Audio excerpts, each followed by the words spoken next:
पश्चिम महाराष्ट्रातला आनंदाचा कारण, आनंदाला कारण आहे ऊस, आणि आपल्या भागातला आनंदाला कारण आहे कापूस. आनंद याचा अर्थ पैशाशी संबंधित आनंद असतो. तर तेव्हा तिथलचा आनंद पैशामुळे म्हणजे ऊसामुळे. आमच्या घरातला आनंद कशामुळे, तर हा कापसामुळे. म्हणजे आम्ही पाहतो की मुलांची शाळा, त्यांचा गणवेश, त्यांचे कपडे, शाळेतली फीस, अलीकडे फीस लहान राहिलेली नाहीये. सणवार, त्यावर होणारा खर्च, येणारे पाहुणे रावळे, जवळच्या नातेवाईकातला, आहेरातला लग्न, असं एकूणच वर्षभराचा अर्थ खातं आमचं कापसावर अवलंबून असतं. त्यात कापसाने धोका दिल्यामुळे न कळतच जीवनातला आनंदही कमी होत असतो. आणि अलीकडे कापसाबद्दल आपला सर्वांचे गैरसमजाचा अर्थ अनुभवानी आहे. त्यातले त्यात विदर्भात सरळ म्हणतात कापूस हे काही परवडेबल पीक नाहीये, म्हणून विदर्भाने कापसाला फार हरकतच दिली आहे. कापसाची जागा त्यांनी सोयाबीननी घेतली आणि सोयाबीन नंतर ते हरभरा घेतात. आणखी नाही, आपल्या भागात कापसाबद्दल तक्रार करतात, परंतु कापूस आपण कोणीही सोडलेला नाही, ही जमेची बाजू आहे. हा, क्षेत्रफळ कमी केलं असेल पण कापूस सोडलेला नाही. तर खरं तर हे पीक धोका देणारं नाही, आपल्या जीवनातला आनंद देणारं कापसाचं पीक आहे. फक्त एकच आहे की त्याचं तंत्राचा वापर केला तर मला असं वाटतं की तुम्ही सर्वजण सुखी व्हाल. खरं तर या कापसाचं संशोधन माझं आजचं नव्हतं, ते गेले 20 वर्ष त्याच्यावर काम करतो. परंतु याला म्हणतात वेळ काळ यावी लागते, कोणीतरी उद्धार करता लागतो. अशा तिन्ही गोष्टी घडून आल्या कोरोना काळामध्ये. कारण मी प्रवासी कार्यकर्ता आहे, माझ्याकडे महाराष्ट्र, गोवा, गुजरात या 3 प्रांताचं किसान संघाचं काम आहे. मी सतत प्रवासात असतो. तेव्हा जेव्हापासून मी हे काम करायचं तेव्हा एखाद्या शेतकऱ्यावर जाऊन एका झाडावर, 2 झाडावर, 3 झाडावर प्रयोग करायचो.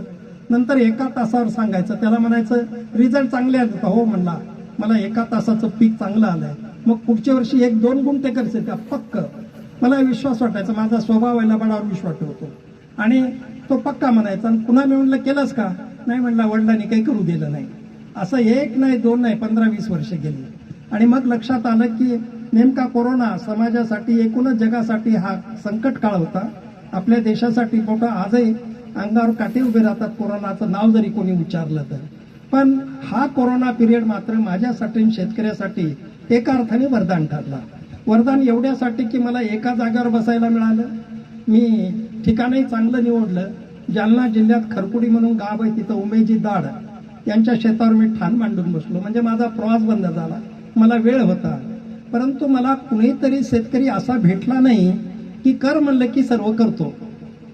तर आपले वकील साहेब रामेश्वरजी आंबोरे, त्यांचे माझे चांगले प्रेमाचे संबंध, त्यांच्यामुळे किशोरजी चव्हाणांचा परिचय झाला आणि दोन्ही माझे चांगले प्रेमाचे संबंध. किशोरजी पण, आता लक्षात आलं की मी रामेश्वरजी आंबोरेला तर हक्काने सांगू शकलो असतो. हक्क सर्व ठिकाणी वापरायचा नसतो. त्यांना म्हटलं असा असा प्रयोग आहे, कराल का? मी करतो म्हणाला. म्हणलं घरचे करू देतील का? काही परवा करू नका, मी करतो. त्याने मला 1 एकर, मी म्हणलं 1 एकर, तो म्हणले मी 2 एकर करतो. मला जसा पाहिजे तसा शेतकरी आणि अधिक क्षेत्र देणारा मिळाला. म्हणलं किशोरजीला विचारावं. खरं तर या किशोरजीचा परिचय त्यांच्यामुळे झाला. म्हणलं ते तयार होणार नाहीत, पण किशोरजी यांच्यापेक्षा ॲडव्हान्स निघाले. म्हणलं किशोरजी तुम्ही कराल का? नक्की. या ठिकाणी आवर्जून उल्लेख करावा लागतो, किशोरजी आणि त्यांचे बंधू अशोकराव दोघांचा परिचय नवीन झाला. घरात आई वडिलांचा परिचय नव्हता, पण त्यांच्या आई वडिलांनी त्यांना म्हटलं की करा, दादा सांगतात ते करा. माझा परिचय नसताना हे 2 शेतकरी भेटले आणि लक्षात आलं की हा प्रयोग या ठिकाणी, प्रयोग म्हणजे नवीन नव्हता, पण एवढ्या मोठ्या क्षेत्रावरती आपल्या किसान संघाचे अखिल भारतीय संघटन मंत्री दिनेशजी कुलकर्णी ते या ठिकाणी आले. ते MSc ॲग्री आहेत, पूर्ण प्रचारक आहेत, त्यांचं केंद्र दिल्ली आहे. त्यांनी पाहिलं, लक्षात आलं हे शेतकऱ्यासाठी वरदान ठरणार. मग मात्र त्यांनी ICRची चर्चा केली. महापात्रा DG होते त्यावेळेला, पण ते येणार होते, त्यांना जमलं नाही. म्हणून व्हाईस चेअरमन सुरेशजी चौधरी आले. ते फार प्रभावित झाले हा प्लॉट बघून. म्हणजे यांच्या शेतावरती मी एका गळफांदीवरती 24 बोंड मोजून दिले ते महापात्रांना. आपला विश्वासच नाही. फळफांद्याला फळफांद्या फुटल्या होत्या, उपफळफांद्या फुटल्या होत्या. अशा प्रकारचा तो कापसाचा रिझल्ट होता. ते भारावून गेले. ते म्हणले मी महापात्रांना. आणि एका अर्थाने असं म्हणतात की वनवासा जंगलात आपडलेल्या शेळीच्या रूपात आयलेचा उद्धार केव्हा व्हावा हे नियतीने ठरवलंय, कुणाच्या पदस्पर्शाने व्हावा हे नियतीने ठरवलंय. म्हणून आयलेचा उद्धार प्रभू रामचंद्राच्या पादस्पर्शानेच होणार होता. म्हणून आपण पाहिलं की एका अर्थाने माझं तंत्र हे आयल्याच्या रूपाने 20 वर्ष एका ठिकाणी पडलं होतं. त्याचा उद्धार संघटन मंत्री किसान संघाचे दिनेशजी कुलकर्णी आणि आयसीआरचे चेअरमन महापात्रा यांच्याच हाताने उद्धार होणार होता. तो माझ्या तंत्राचा उद्धार नाहीये. एका अर्थाने शेतकऱ्याला ते दिलेलं, एका अर्थाने त्यांच्यामुळे हे मोठं दान आहे. आणि म्हणून कापूस हे पीक असं आहे की शेतकऱ्याला वरदान ठरणारं पीक आहे. परंतु आता आपण पाहिलं की हे कापसाचं काय आहे, तर त्याच्या तंत्राचं आहे. हे कापूस आहे तर एका अर्थाने ते कापसाचं झाड आहे. मला विचारलं तर दारात तुळशीचं झाड आणि शेतात कापसाचं झाड, दोन्ही आमचे शेतकरी उत्पादकाचे श्रद्धास्थान असले पाहिजे. परंतु आणखीन ही जर प्रगती करायची असेल, शेती क्षेत्रातली प्रगती केव्हा होते? आता या ठिकाणी महिलांची संख्या चांगली आली. काही कार्यकर्ते म्हणजे आपापल्या सौभाग्यवतीला घेऊन आले. मी त्यांना धन्यवाद देतो की त्यांनी आपल्या सौभाग्यवतीला इथं आणलंय. याचं कारण असं आहे की पुरुषाला कितीही सांगा ते लवकर उचलत नाही. महिलांनी एकदा ऐकलं की समजा, डोळे झाकून प्रगती झालीच म्हणून समजा. कारण पुरुषांचं असं असतं, या कानाने ऐकलं आणि तिकडे सोडलं. आता तुम्ही आज आला तिथे, पण शेजाऱ्याला सुद्धा म्हणणार नाही अरे मी कापसाचं असं मार्गदर्शन ऐकून आलो आणि तू पण कर, असं शेजाऱ्याला सुद्धा म्हणणार नाही. हा पुरुषातला निसर्ग आहे, म्हणजे न सांगण्याचा. परंतु स्त्रियांचा निसर्ग असा आहे, आपल्याला कळालं की लोकांना सांगावं. मी खेड्यातला राहणार आहे, एका महिलेला काही कळावं दुसऱ्या दिवशी अख्ख्या गावापर्यंत विषय पोहोचत असतो. म्हणून एका अर्थाने हा त्यांचा निसर्ग आहे. तर आणि त्यातल्या एकदा आपल्याला पटलं रे पटलं. आता ह्या जेवढ्या महिला आल्या, मला खात्री आहे पुढच्या वर्षी त्यांच्या शेतातला कापूस बघण्यासारखाच राहील. आणि म्हणून पुरुषांनी असं केलं पाहिजे, शेती क्षेत्रातला एखादा विषय असला तर आपल्या धर्मपत्नीचं आलं पाहिजे, म्हणजे तुम्हालाही त्यांचा विरोध होत नाही. कारण या क्षेत्रात विरोध खूप मोठा होतो.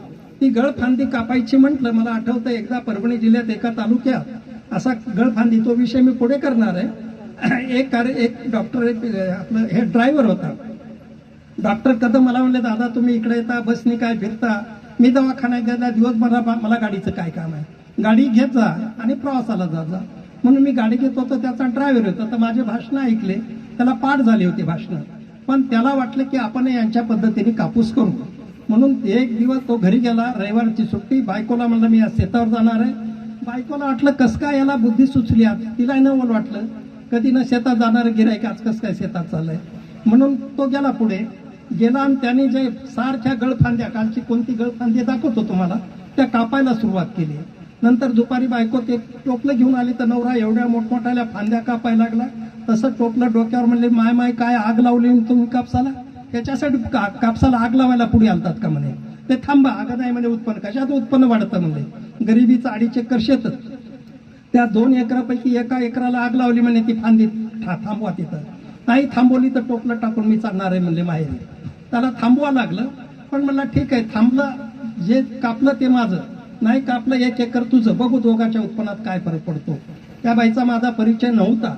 नंतर उत्पन्न घरात आल्या त्या बाईने म्हटलं की मी माझ्या नवऱ्याला अडवलं, त्यांच्याकडनं नंबर घेतला, तुम्हाला फोन करते. ज्यांनी जे कापलं शेत आणि माझं राहिलं, माझ्यापेक्षा यांना एकरी 9 क्विंटल कापूस जास्त झाला. मी जर अडवलं नसतं तर माझं केवढं दैन्य दूर झालं असतं. पुढच्या वर्षी त्या बाईने स्वतः मनावर घेऊन नवऱ्याला म्हणली, आता नाही मला कळालंय मी कापूस करणार आहे. आणि पुढच्या वर्षी पुन्हा फोन आला, ते म्हणले दादा लय मी गरीब आहे. आता की नाही गरीबाच्या शेतावर लई मोठाले लोक कारी घेऊन बघायला यायला लागलेत. बघा एक बोंड असं वाळकासारखं झालंय. आपण पाहतो की हे जे रिझल्ट आहे तेच कापूस आहे, तुम्हाला 6 क्विंटल कापूस देतो. तोच कापूस आहे की माझ्या पद्धतीने केला तर कमीत कमी 20 क्विंटल कापूस देतो. परभणी जिल्ह्यात गंगाखेड तालुक्यात परवाला एका महिलेचा परभणी कृषी विज्ञान केंद्राने कार्यक्रम ठेवला, तिचा सत्कार केला, गोदावरी शिंदे म्हणून. त्या बाईने ठिबक नाही, पाणी नाही, वरच्या पावसावरती एकराला सुद्धा 2-4 गुंठे कमीच असलेलं शेत 24 क्विंटल एकरी कापूस घेतला. तिचा मला फोन आला, ती म्हणली दादा फर्दर जर मी घेतला आणखीन 10-12 क्विंटल मला आरामात होतो, म्हणजे माझा 35 ते 38 एकरी क्विंटल कापूस जाईल. मी घेऊ का दुसरं घेऊ? म्हणलं बिलकुल फर्दर ठेवू नको. आणि नंतर तो काढला, लक्षात आलं ज्वारी घेतली तिने. आता ज्वारी इतकी बघण्यासारखी आहे तिची, सेकंड क्रॉप. म्हणून माझ्या पद्धतीमध्ये कापूस एप्रिल पर्यंत ठेवण्याची गरज नाही, कापूस निघून जातो आणि सेकंड क्रॉप तुम्हाला घेतो. आता न परवडणारा कापूस आणि परवडणारा कापूस असे कापसाचे 2 प्रकार आहेत. आता आपला कापूस आहे, या कापसाचं उत्पन्न साधारणपणे एकरी 5 ते 6 क्विंटल आहे, म्हणजे न परवडणारा कापूस आहे. आता म्हणजे मग काय, हा कापूस आहे, कापसावरती 2 प्रकारच्या फांद्या असतात. खाली येतात तिला गळफांदी म्हणतात, आणि वर ज्या असतात तिला फळफांदी म्हणतात. आता गळफांदी आणि फळफांदीमध्ये काय फरक आहे, हे बिंदू मात्र तुम्ही सर्वांनी आवर्जून लक्षात ठेवा. गळफांदी काय करते, खालून 3 फांद्या असतात, काय याला 2 असतात. साधारणपणे त्या पहिल्यांदा निघतात, नंतर थोड्या बाजूला जातात आणि उंच वाढतात. तिची जाडी कापसाच्या खोडा एवढी जाड असते, तिची उंची कापसाच्या उंचीला ती कॉम्पिटिशन करते. परंतु एवढी उंच वाढत असली तरी तिला जेवढे फळं लागायला पाहिजे बोंड तेवढे लागत नाहीयेत. या 3 फांद्या काय करतात, आपण एकूण कापसाच्या झाडाला टाकलेला खत 70% खत त्या 3च फांद्या खाऊन टाकतात. राहिलेल्या 30% मग त्या झाडावर 12, 13, 14 जेवढ्या फळफांद्या असतात त्या फळफांद्याच्या वाट्यावर फक्त 30% खत येतो. हा कमी अन्नरस मिळाल्यामुळे मग त्या फळफांद्याची लांबी वाढत नाही, फळफांद्यावरती पाते बोंडाची संख्या वाढत नाही. साधारणपणे सुरुवातीला 7-8 पातं लागतं, पण हळूहळू गळतं. मग आपण म्हणतो की कापसात काहीतरी बिमारी आली आहे, पाते गळ झाली आहे. बिमारीने गळणारा वेगळा आणि अन्न कमी पडल्यामुळे गळणारा वेगळा. इथं त्या फळफांदीवरचं कुपोषण घडायला लागलंय. मग त्या फळफांदीच्या बोंडाला 3च बोंड जगवण्याची क्षमता तिच्यातल्या अन्नरसाचे, बाकीचे आपोआप गळून पडतात. मग एका फळफांदीवरती शक्यतो 3 शक्यतो क्वचित नाही तर 2 किंवा 1च बोंड होतं. आता अन्नरस न मिळाल्यामुळे त्या बोंडाचं पण वजन कमी होतं. आणि मग आपण गावात तर सांगतो, मग अंतर किती आमचं, अंतर आपण पाहिले ह्या 3 फांद्या बाजूला जाऊन वर वाढल्या. मग सुरुवातीला आता थोडा शेतकरी 4x1 वर आलाय. सुरुवातीला शेतकऱ्याच्या कापसाचं शेतातलं अंतर 3x3, 4x2, 5x2, 6x1 असं अंतर ठेवायचा. 3x3 केलं तर मध्ये जाता यायचं नाही म्हणायचं आपलं चुकलं, उद्या पुढच्या वर्षी 3x4 अंतर वाढवायला लागला आणि रोपाची संख्या कमी व्हायला लागली. म्हणजे आपणच आपल्या हाताने पायावर दगड मारून घ्यायला लागलो. म्हणजे ते शेतकऱ्याची चूक होती का, बिचाऱ्याला त्याच्यातली माहिती नव्हती. आणि म्हणून आपण पाहिलं की एकरी रोपाची संख्या कमी केली, आणि कमी केल्यामुळे आणखीन त्या गळफांद्याला अन्नरस घ्यायला वाव मिळाला. मग कापसाच्या झाडापायची गळफांद्या भल्या ठोकर होतात आणि त्या झाड वाढतात. आता शेतकऱ्याचं या क्षेत्रातलं अज्ञान असल्यामुळे तो गावात मात्र गावातल्या ओट्यावरती, आता काही जण कुचरवटा म्हणतात, पण गावातल्या वट्यावरती गप्पा मारत असताना ते म्हणायचे माझा कापूस आहे, कसला आहे, मध्ये कसं ते जाता येत नाही, 5-2 बाय अंतर आहे, मध्ये जाता येत नाही असा कापूस आहे, फिट कापूस आहे. उंची आमच्या गावातला कसलाय उंच मनुष्य माझ्या कापसात दिसत नाही. म्हणजे झाडाच्या उंचीला त्याला कापूस चांगला आला असं वाटायला लागले. वाढणाऱ्या गळफांद्या फारच चांगलं, त्याला गळफांदीचं भूषण आणि उंचीचंही भूषण वाटायला लागलं. वास्तविक पाहता हे दोन्ही त्याच्या उत्पन्नातले अडसर आहेत. आणि म्हणून इथं ह्या ज्या गळफांद्या आहेत मी त्याला पुतना मावशी म्हणत असतो. शेतकऱ्याची या उत्पन्नातली पुतना मावशी आहे. ही जर आम्हाला कट करता आली मग मात्र पूर्णपणे अन्नरस आपल्या ह्या खोडाला मिळणार आहे. आणि खोडाला मिळाला मग मात्र त्या फळफांद्या लांबणार आहेत, फळफांद्यावरच्या बोंडाचं वजन वाढणार आहे, संख्या वाढणार आहे, वजन वाढणार आहे. आणि मग लक्षात येतं की शेतकऱ्याचं इथं उत्पन्न वाढणार आहे. उत्पन्न वाढवल्याला पहिला टप्पा 3 टप्पे आहेत. एक आहे अंतर, दुसरा आहे गळफांदी कट करणे, आणि तिसरा आहे उंची रोखणे. आता दुसरा अडसर कोणता आहे, दुसरा अडसर आहे उंचीचा. आता आपण पाहतो की आपल्याला आपल्या झाडाची उंची खूप झाली की कापूस चांगला वाटायला लागला, तो मोठा धोका आहे तुम्हाला. मग ती जी उंची आहे ती उंची किती रुकली पाहिजे. आता तुम्हाला अंतर सांगून ठेवतो, मी अभ्यासाने हे केलंय, मी हळूच पाहिलं. मी अगदी जसं एखाद्या मंदिरात बसावं देवाच्या समोर तसं मी या झाडाच्या समोर बसायचो. कारण एक प्रयोग केला एका झाडावर की पुन्हा झाल्यावर 1 वर्ष जायचं, मग एक शोधायला मला 1 वर्ष गेले. पूर्णपणे निकष यायला या पद्धतीने केलं तर असं उत्पन्न नक्की येतं असं खात्रीपूर्वक सांगायला मला 5 वर्ष लागले. कारण पुन्हा पुढच्या महिन्यात असं नाहीये, पुढच्या वर्षी असं असल्यामुळे 1 वर्षाचं पीक असल्यामुळे 1 वर्ष मला त्याला द्यावा लागला. 5 वर्षानंतर मी करायला लागलो, पण दुसरा अडसर झाला. शेतकरी शिकत नव्हते. कुठं शेतकरी तयार व्हायचा तर बायको तयार व्हायची नाही, मुलगा तयार व्हायचा तर आई करू द्यायची नाही. अशा अडथळे. मला चंद्रपूर जिल्ह्यातला एकाचा फोन आला, दादा म्हणले मी खूप युट्यूबवर तुमचं भाषण ऐकलं, मला तुमच्या पद्धतीने कापूस करायचा आहे, पण काय सांगा मायन बाप मला फांदीच कापू देणं, काय करू. म्हणलं असं कर, नाटक कर. म्हणला म्हणजे काय, पण नाटक हुबेहूब करशील तर सांगतो. म्हणला तुम्ही सांगाल तसं करतो. म्हणलं असं कर, उद्या बॅग भर, ही सतरंजी टाक, ते टाक, ते टाक. आई मग विचारते बॅग कशाला भरायला, हे कर. आणि आईने विचारलं कुठं चालला, मी चाललो संन्यास घ्यायला. कशासाठी? तुम्ही जर मला कापूस शेतात काही करू देत नसेल, घरी काय करणार? मी चाललो, फक्त बायकोच्या काना सांगे नाटक आहे, तू काही घाबरू नको, मी 15 दिवसात परत येईल. पण म्हणला माझं लग्नच झालं नाही. म्हणलं सोड्याहून पिवळं, फारच भाग्यवान आहेस म्हणलं. तेव्हा तू असं कर, पण हे नाटक चांगलं कर. मग बॅग भरली. आई म्हणली कशाला बॅग भर? मला जायचं. मला कुठं जायचंय सांगता येत नाही मला. म्हणजे नाही, मला संन्यास घ्यायचा. संन्यास का? काय करू मला घरी बसून? तुम्ही शेती करू देत नाही, मला माझ्या पद्धतीने कापूस करू देत नाही. वडील आले, ती बॅग भर, सोड म्हणजे. सोडणार नाही म्हणला. तुम्ही दोघंही शेती करा, मी चाललो म्हणला संन्यास घेऊ. मग दोघंही समजायला, आई अनाथ शब्द घालायला लागली, बाप असं कर म्हणले, आम्ही शेतात सुद्धा येत नाही, तुला जे करायचे ते कर. पक्क का म्हणला? मग बॅग सोडतो. पक्क म्हणले. करार झाला. नंतर गळफांद्या कापल्या, उत्पन्न झालं. मग त्याची आई शेतात गेली, आई वडील गेले, आणि मुलाकडून नंबर घेऊन त्या आईने मला फोन केला. हे सगळं झालेलं नाटक आईने मला सांगितलं. अशा प्रकारे ती म्हणली, लई तुम्ही लई तुमच्या आमच्यावर उपकार आहेत म्हणे. तो याच्यामुळे आमचा फायदा झाला, मुलाला करू देत नव्हतो. तेव्हा कुठं आई वडील आडो येतात, असं घरातल्या कुणाच्या न कुणाचा तरी विरोध व्हायला लागला. याच्यातही बरेच वर्ष गेले. तेव्हा असं जात जात मग उद्धाराची वेळ आली. ती या 2 शेतकऱ्यांच्या शेतामुळे. तुम्हाला आश्चर्याचा धक्का सांगतो, या 2 एकरामुळे कापसाने किती उडी मारावी. किशोरजीच्या शेतावर, आंबोरीजीच्या शेतावर अगदी परभणी, नांदेड इकडून रोज गाड्या यायच्या. म्हणजे या दोघा भावाला कामच झालेलं होतं, येणाऱ्याला चहा पान दाखवा आणि शेती दाखवा. परभणीला फक्त एक गाडी आली, कच्छे म्हणून तालुका कृषी अधिकारी आहेत. ते म्हणले तुमच्या गाडीचं डिझेल मी टाकतो म्हणाले, पण दादा लाड तंत्रज्ञान तुम्ही जालन्याला निमखेड्याला बघून या, मग बघा म्हणाल.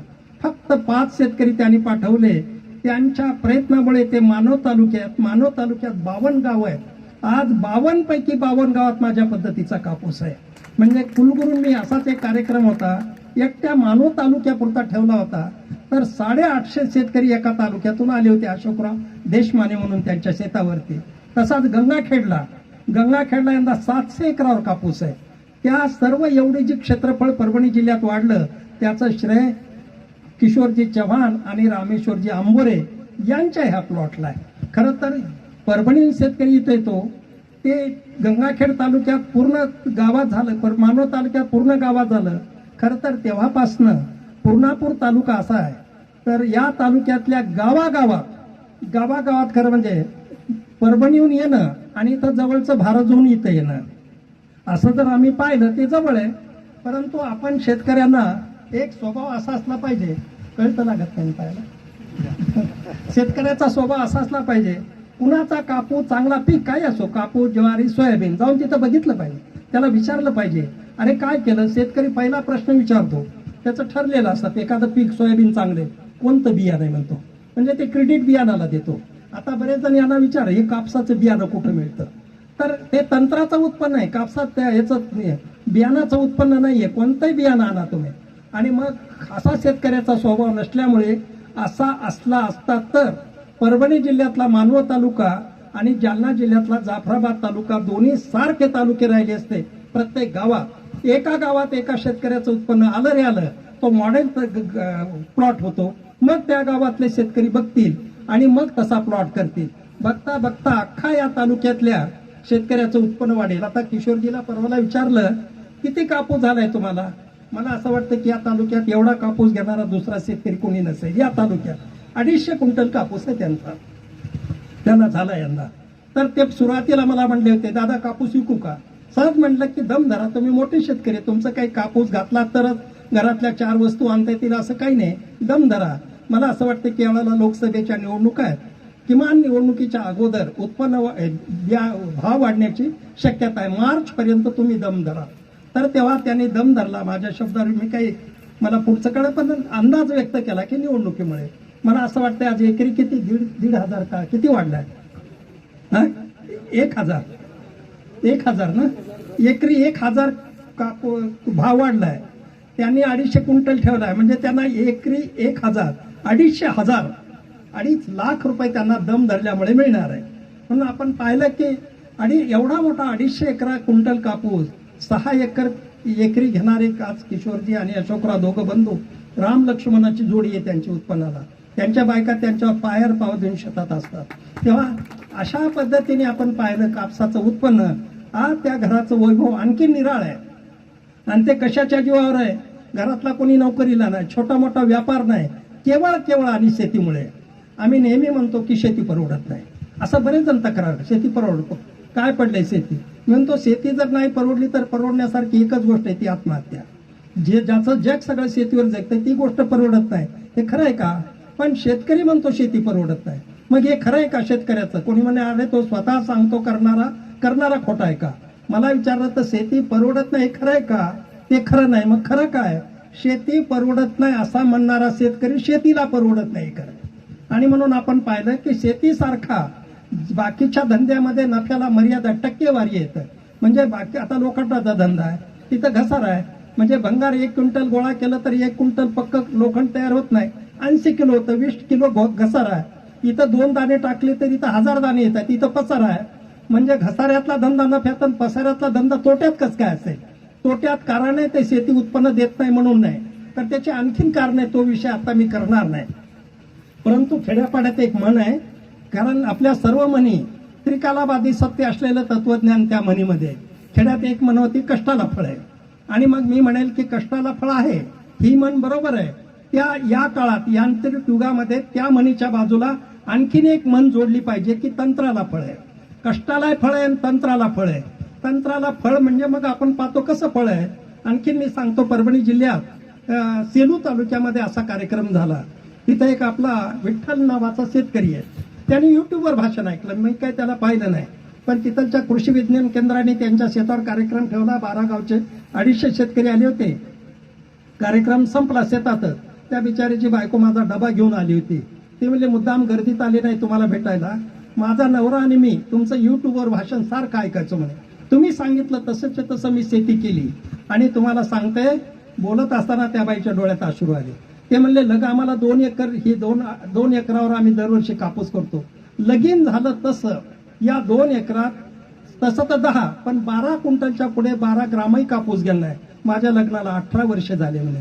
केवळ 2 एकरात 12 क्विंटल कापूस होत होता. तुमच्या तंत्राने कापूस गेला आणि या 2 एकरात मला 38 क्विंटल कापूस झाला.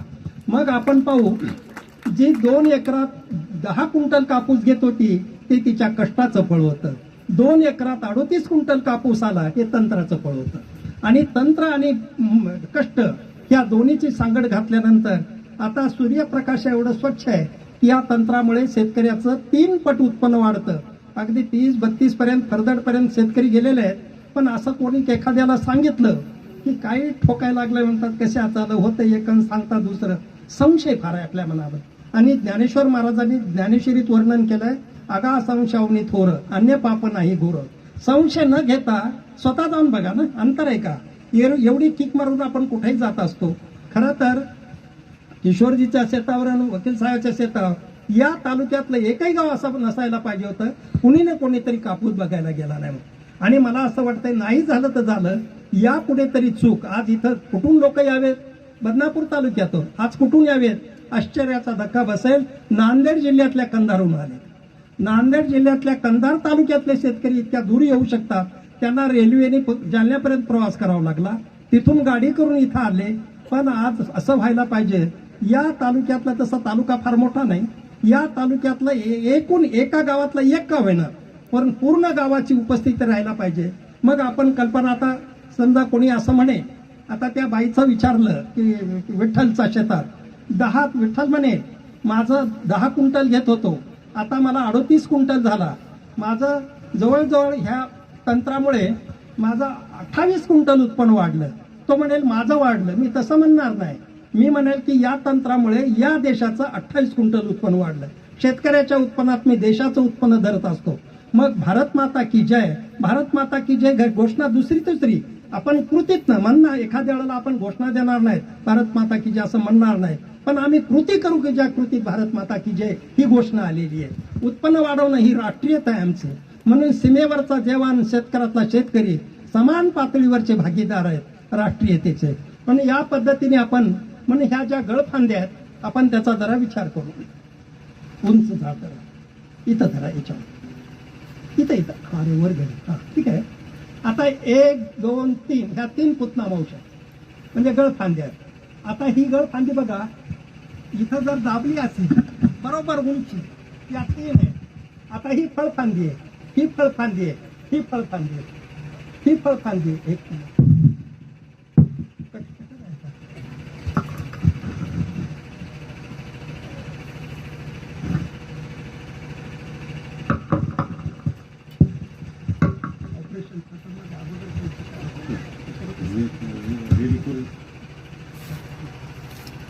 आता ही फळफांदी आहे. काय या फळफांदीचा आकार आहे? आकार कधी वाढणार नाही. पुन्हा याच्यात ही जर फळफांदी असेल हिला किती बोंड लागतील? आकार कॉन्स्टंट. आता ही फळफांदी आहे, पण बघू शकता आकार एकच बोंड आहे, एकच बोंड आहे, एकच बोंड आहे, एकच बोंड आहे. अर्थ इकडचं गळा आलं, इथं एक बोंड आहे आणि हा आकार आहे. किती जरी खत टाकला ही आईचं काम करते. आलेला अन्नरस आपला आकार तसा ठेवते, आलेला अन्नरस बाळाला देते. मग बाळाची संख्या म्हणजे बोंडाची संख्या वाढते आणि बोंडाचं वजन वाढतं. ही मात्र तशी नाही. आलेला अन्नरस स्वतः घेते आणि स्वतः जाडी होते. इथ्यावरती फार फार तर आता बोंड आहे तिथं आहे.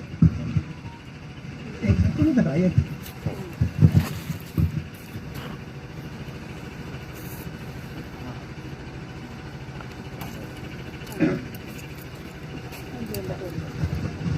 माझा एक हात सुद्धा मारून खातो जर झालं दोन्ही झाले.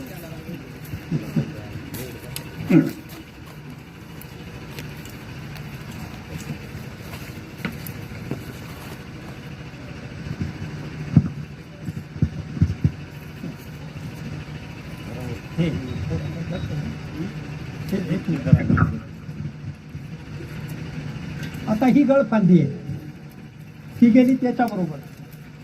आता हिची जाडी बघा, हिची जाडी बघा. आता असं इथपर्यंत फोडाचा आकार दिसत असेल आपल्याला. कैची कैची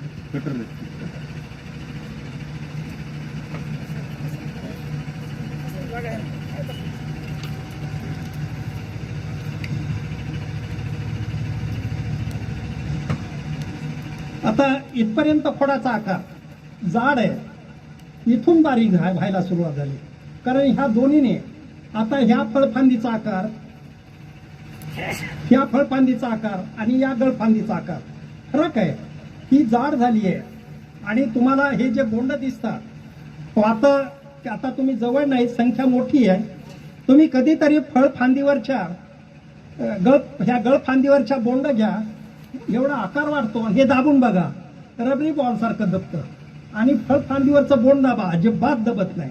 कारण याच्यातली सरकीची संख्या कमी असते, त्यामुळे वजन कमी पडतं. फक्त शेतकऱ्याला मोहात पाडण्यासाठी हे बोंड आम्हाला वर दिसायला लागतात. इथं आपण फसतो. त्या हे बोंडाचं आपण या मोहात पडायचं नाही. आणि याचं ही काढली काढली मग लक्षात येतं की आता इथंच आहे.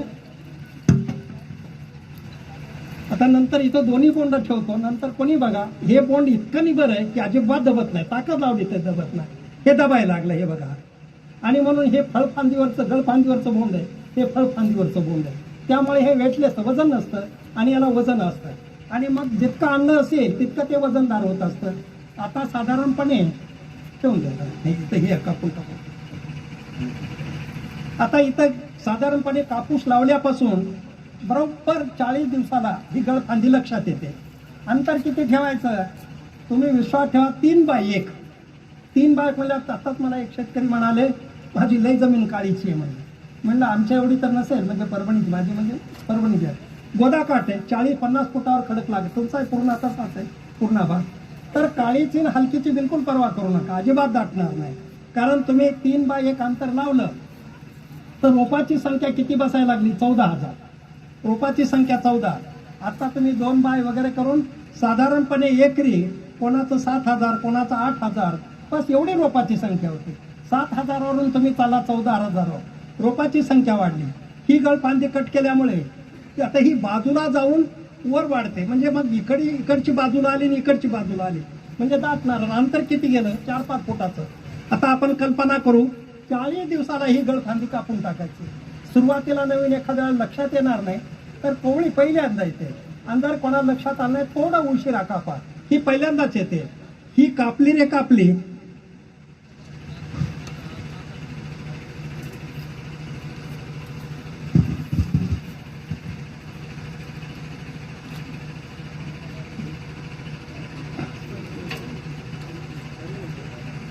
शेतकऱ्याला एक ही कडची असल्या एक आठवडा लागेल एका एकच करायला.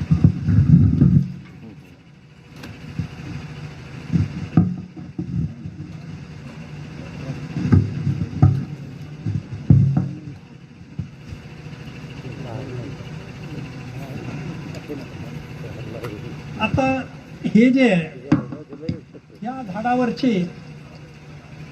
झाडावरची पूर्ण बिमारी गेलेली आहे.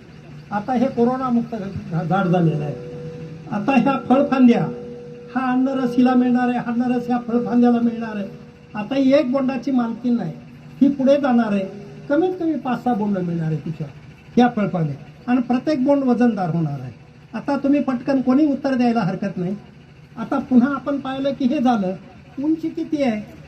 उंची म्हणजे पुरुषभर उंची आहे. तर असं आपण पाहिलं. आता इथं बघू आपण, एका अर्थाने एक खोडच आहे ना.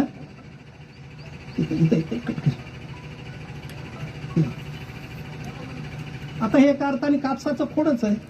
फळ फांदीचा सुद्धा आकार याच्यापेक्षा मोठा आहे. आता हे इतकं बारीक, तर याच्यावरचं कापसाचं वजन काय असेल? 1 ग्राम तरी भरेल का? आणि म्हणून ज्याला कायिक वाढ म्हणतात, ही कायिक वाढ जर आम्हाला रोखता आली, म्हणून आपण किती रोखायचा, कुठून? तर साधारणपणे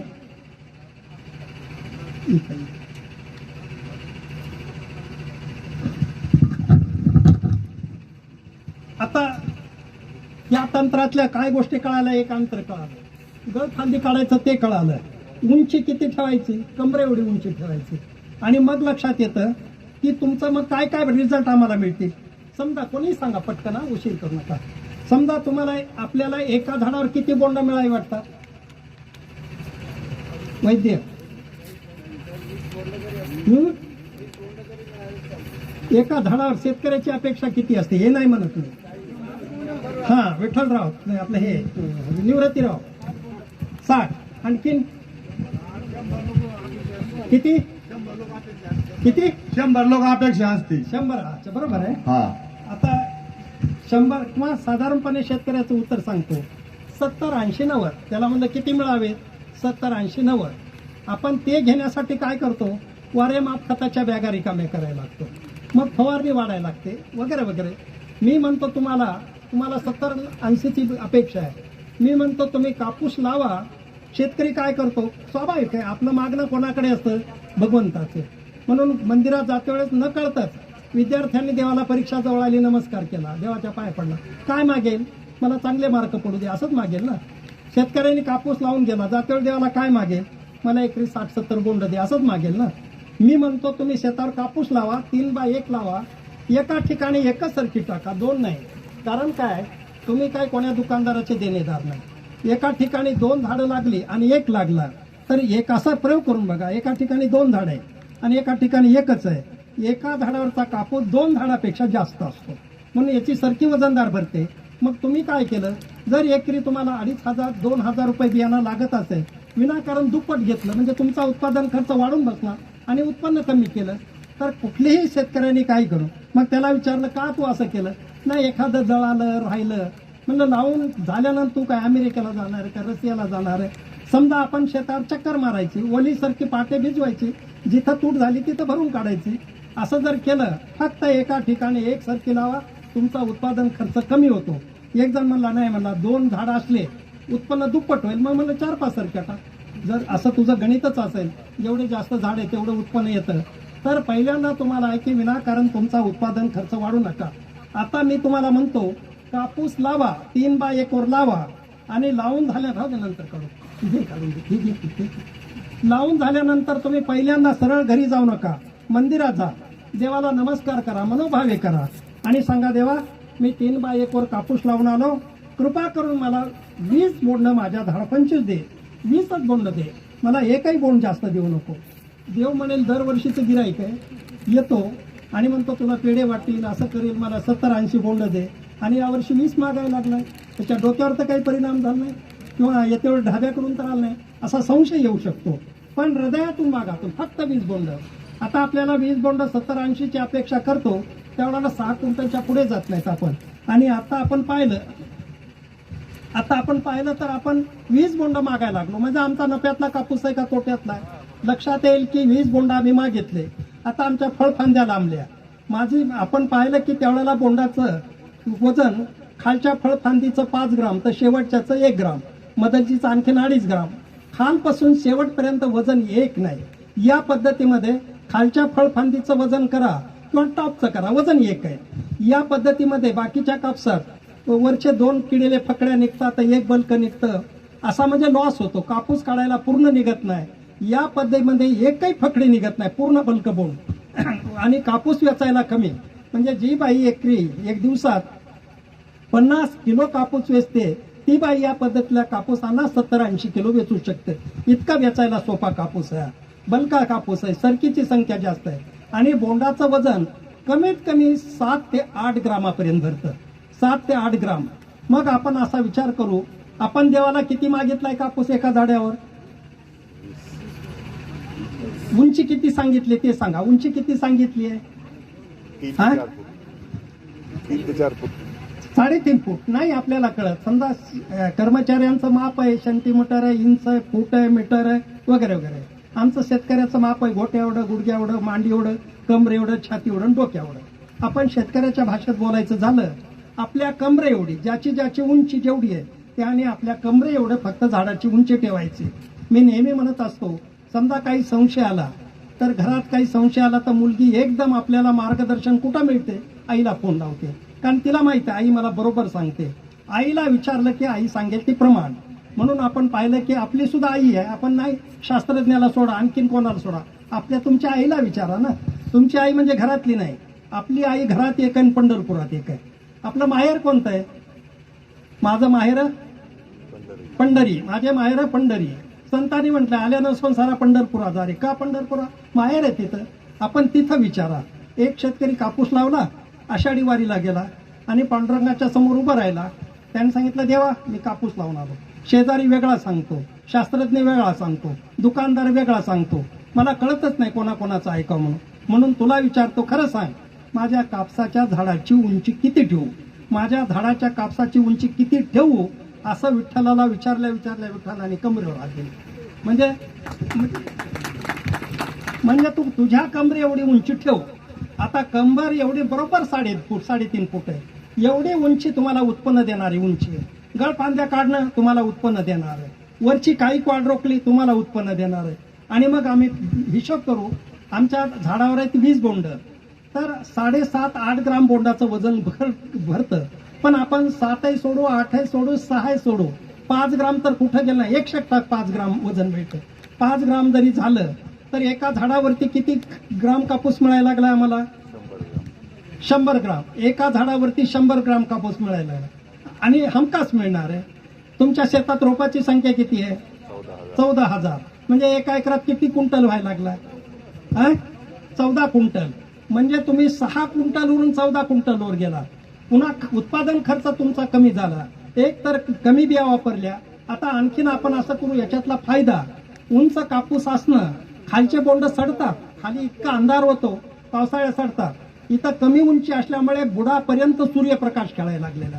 तिसरी गोष्ट अशी आहे, आता एवढा उंचीला कापूस म्हणजे जो तुम्हाला खत लागतो, आता त्याच्या निम्म्याच्या खतात तुमचं निम्मा खत आणि औषधाची फवारणी, इतक्या उंचीचा कापूस फवारणं आणि कमरे एवढा. औषध कमी लागेल का जास्त लागेल?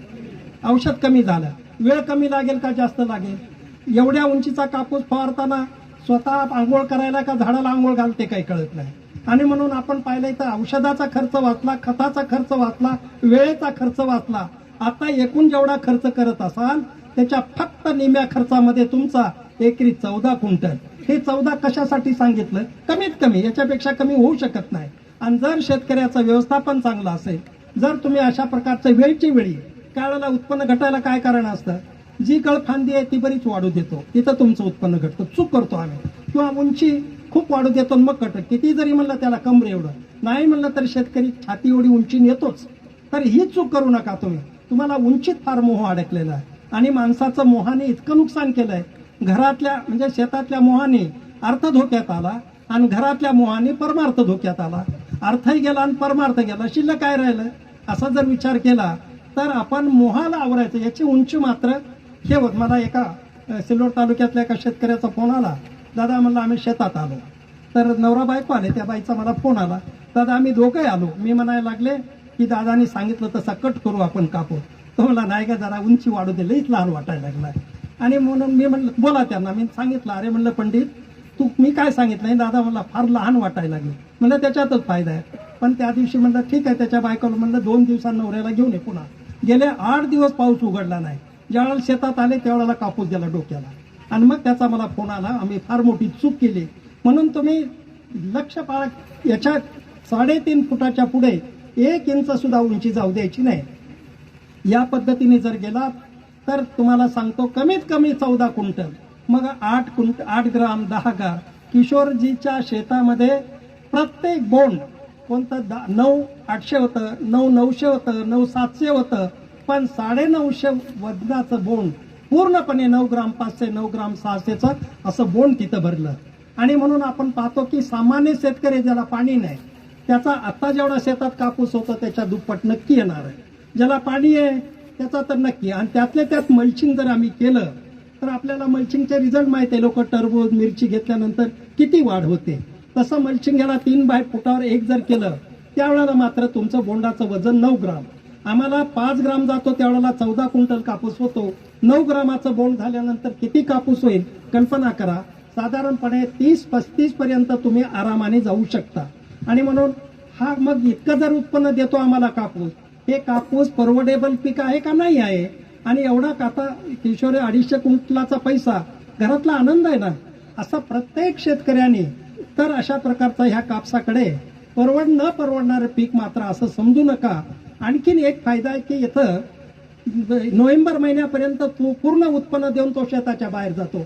मग तुमच्याकडे पाणी असेल तर गहू घेऊ शकता, कमी पाणी असेल तर हरभरा घेऊ शकता, नाहीतर नंतर कांदा घेऊ शकता, फारच कमी पाणी असेल तर तीळ घेऊ शकता.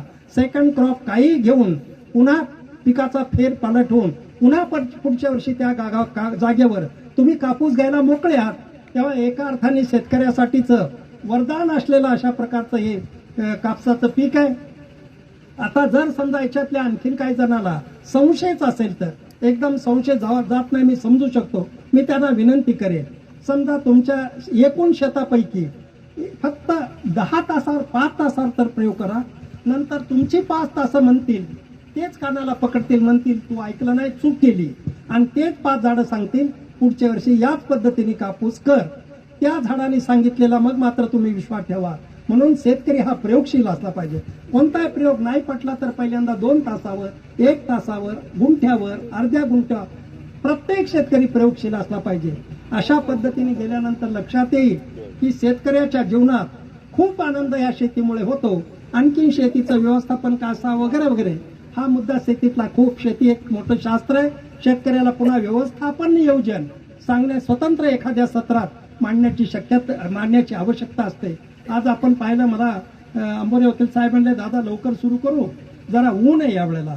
म्हणलं ऊन, पाऊस आणि थंडी या तिन्ही गोष्टी शेतकऱ्याच्या पाचवीला तोंडलेल्या आहेत म्हणलं. कारण त्यांचा आणि यांचा रात्रंदिवस संवाद या 3 गोष्टी तरी पण मांडव ह्या गरमीचा असा होऊ शकतो. जरी एखादं सत्र संपलं, कार्यक्रम संपला असं समजू नका. कारण विद्यापीठातून कुलगुरू यायलेत, एवढ्या मोठ्या संख्येने तुम्ही दिसला त्यांना केवढा आनंद होईल. त्याच्या आनंदासाठी तरी आताचं सत्र जरी संपलं तरी मला वाटतं की तुम्ही विचारू नये. तेव्हा